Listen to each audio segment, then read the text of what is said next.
The strategic alliance between Australia, the US and the UK has caught many by surprise. Besides France, Southeast Asian countries are concerned about Australia's plans to acquire nuclear-powered submarines. Here's a report with more details. We're great friends of freedom and of Australia. Never alone. The new military alliance between the US, the UK and Australia is continuing to fuel tensions. Under the deal, Australia will acquire nuclear-powered submarines from the US and scrap a contract for the purchase of conventional French submarines. The scrapping of the multi-billion-dollar submarine contract has triggered a diplomatic crisis. MIFT France has cancelled a Franco-British Defence Ministers Summit, which was due to take place this week. It earlier recalled its ambassadors to the United States and Australia in a display of displeasure. European allies are rallying around France. Berating the United States, Germany said France's diplomatic crisis with the US was a wake-up call on the importance of standing united. Of course, I understand the disappointment of our French partners and we are in close contact here. It is once again a wake-up call for all of us in the European Union to ask how we can strengthen our sovereignty.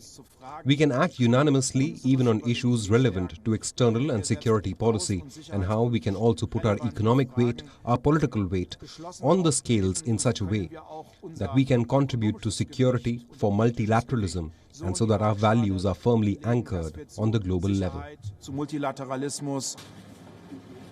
The dispute will also be at the top of the EU's political agenda, including at an EU summit next month. But European Union nations are not the only ones upset about the new security pact. The divide over the pact runs much deeper. Some South Asian nations are also worried. The partnership could provoke China and spur a regional arms race. Over the last decade, nations in the Indo-Pacific have found it increasingly difficult to navigate between the two superpowers. Indonesia was the first country in the region to criticize the arrangement, saying it was deeply concerned over the continuing arms race in the region. The Australian Prime Minister had already been forced to cancel his recent trip to Jakarta after the Indonesian Prime Minister said he would be unavailable to meet. Malaysia says it is worried AUKUS could provide other powers to act more aggressively, especially in the South China Sea. Morrison called his Malaysian counterpart to explain that the formation of the group was to help Canberra acquire nuclear-powered submarines. In sharp contrast, the Philippines has maintained neutrality, saying that it hoped it can maintain balance of power in the Asia-Pacific region. ASEAN nations strive to maintain Southeast Asia as a zone of peace, freedom and neutrality, and free from interference by any outside powers. The member states also signed a treaty back in 1995, which committed to keep nuclear weapons out of the region. The ASEAN states are concerned over the China-US rivalry playing out in the South China Sea.